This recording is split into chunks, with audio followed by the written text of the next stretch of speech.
Breaking news చూస్తున్నాం. AP liquor scam కేసులో SIT దూకుడు చూపిస్తుంది. చిత్తూరు వైసీపీ ఇన్ఛార్జ్ విజయనందరెడ్డి అలాగే చంద్రగిరి వైసీపీ ఇన్ఛార్జ్ చెవిరెడ్డి మోహిత్ రెడ్డి ఇంట్లో సోదాలని చేసినట్టు తెలుస్తుంది. 20 మంది సిబ్బందితో తుమ్మలగుంటలోని నివాసంలో సోదాలు జరిపారు. ఇప్పటికే లిక్కర్ స్కామ్ కేసులో జైల్లో ఉన్నారు చెవిరెడ్డి భాస్కర్ రెడ్డిని కలవడానికి ములాఖాత్లో వెళ్లిన మోహిత్ రెడ్డిని కూడా అరెస్ట్ చేద్దామని ప్రయత్నం చేశారు. కానీ అరెస్టుపై కోర్టు స్టే విధించడంతో అరెస్ట్ ఆగిపోయింది. మొత్తం మీదైతే మాజీ మంత్రి నారాయణ స్వామి అలాగే విజయానందరెడ్డి వీళ్ళందరినీ విచారణ తర్వాత మరి మొత్తానికైతే సిట్ దూకుడు పెంచినట్టు తెలుస్తుంది. దీనికి సంబంధించి మరిన్ని వివరాలు మా ఏపీ ఇన్పుట్ ఇన్ఛార్జ్ కృష్ణమోహన్ ఉన్నారు. ఆయనతో మాట్లాడి తెలుసుకునే ప్రయత్నం చేద్దాం. 3,500 కోట్ల స్కామ్కి సంబంధించిన కేసులో ఇప్పటిదాకా 50 కోట్లు స్వాధీనం చేసుకున్నారు. మరి ఇప్పుడు జరిగిన కొత్త సోదాల్లో ఏమైనా డబ్బు ఏమైనా దొరికిందా? దానికి సంబంధించి ఎలాంటి డాక్యుమెంట్స్ ఏమైనా దొరికాయా? ఏంటి పరిస్థితి కృష్ణమోహన్? కళ్యాణ్, బేసిక్ గా ఈరోజు ఉదయం నుంచి కూడా సిట్ అంటే బేసిక్ గా లిక్కర్ స్కామ్ సంబంధించిన సిట్ అధికారులు చిత్తూరు జిల్లాలో పలు చోట్ల సోదాలు నిర్వహిస్తున్న పరిస్థితి అయితే ఉంది. ప్రధానంగా చూసుకుంటే గతంలో చిత్తూరు స్థానం నుంచి పోటీ చేసిన విజయానంద్ రెడ్డి ఈ ఇంట్లో కూడా ఇటీవల అంటే గతంలో కూడా అతనికి నోటీసులు ఇచ్చి విచారణకు పిలిచారు. అయితే ఈ రోజు నేరుగా ఇంటికి వెళ్లి సోదాలు చేస్తున్న పరిస్థితి అయితే ఉంది చిత్తూరు జిల్లాలో. మరోవైపు తిరుపతి జిల్లాలో చెవిరెడ్డి భాస్కర్ రెడ్డి ఇప్పటికే చెవిరెడ్డి భాస్కర్ రెడ్డి అరెస్ట్ అయ్యి జైల్లో ఉన్నారు.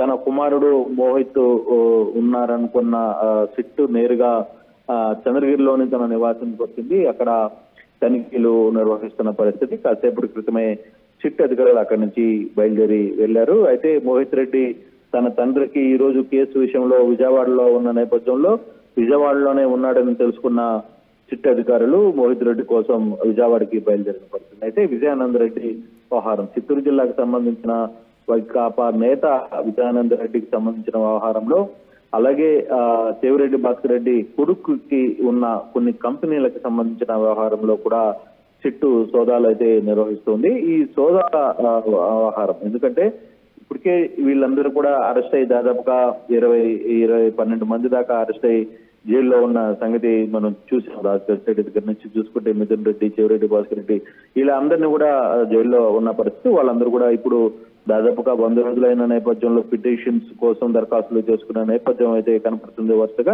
మొన్న కూడా కొన్ని పిటిషన్స్ ని డిఫాల్ట్ చేశారు, రద్దు చేశారు, అవి కుదరదని చెప్పారు. ఇప్పుడు తాజాగా ఈ రోజు కూడా మిథున్ సంబంధించి ఎంపీ మిథున్ సంబంధించి కూడా తన పిటిషన్ లో రేపు సెప్టెంబర్ 9వ తారీఖున ఈ నెల 9వ తారీఖున జరగబోయే ఉపరాష్ట్రపతి ఎన్నికల్లో తాను ఓటు హక్కు వినియోగించుకోవాలని చెప్పి ఆయన సిట్కి దరఖాస్తు చేసుకున్న పరిస్థితి అయితే కోర్టుకి బెయిల్ పిటిషన్ వేశారు. ఇరు వాదనలు విన్న కోర్టు ఈ రోజు సాయంత్రం కానీ రేపు కానీ తీర్పిస్తామని చెప్పిన పరిస్థితుల్లో ఆ కేసు కూడా వాయిదా నడుస్తుంది. అయితే ఇప్పటికే 3,500 కోట్ల రూపాయలు జరిగిన స్కామ్ కు సంబంధించిన విషయంలో కొత్తగా అంటే మొన్నటి దాకా ఉన్న పేర్లు 36 మంది పేర్లు కాకుండా మళ్ళీ ఇప్పుడు కొత్త పేర్లు కూడా తెర మీదకి వస్తున్నాయి. ఇటీవలే డిప్యూటీ సీఎం నారాయణ స్వామి ఇంటికి కూడా చిత్తూరు జిల్లాలో వెళ్లి అక్కడే ఆయనతో మాట్లాడి వచ్చిన పరిస్థితి కూడా మనం చూసాం. ఇప్పుడు తాజాగా విజయానంద రెడ్డి అలాగే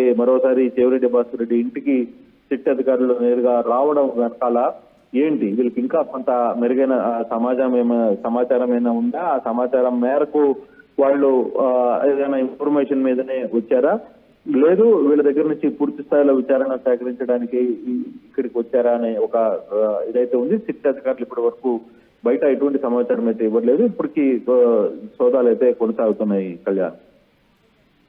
right Krishnamohan, thanks for the update. మొత్తానికైతే సిట్ తన దూకుడుని పెంచింది, ముందుకు తీసుకెళ్తుంది.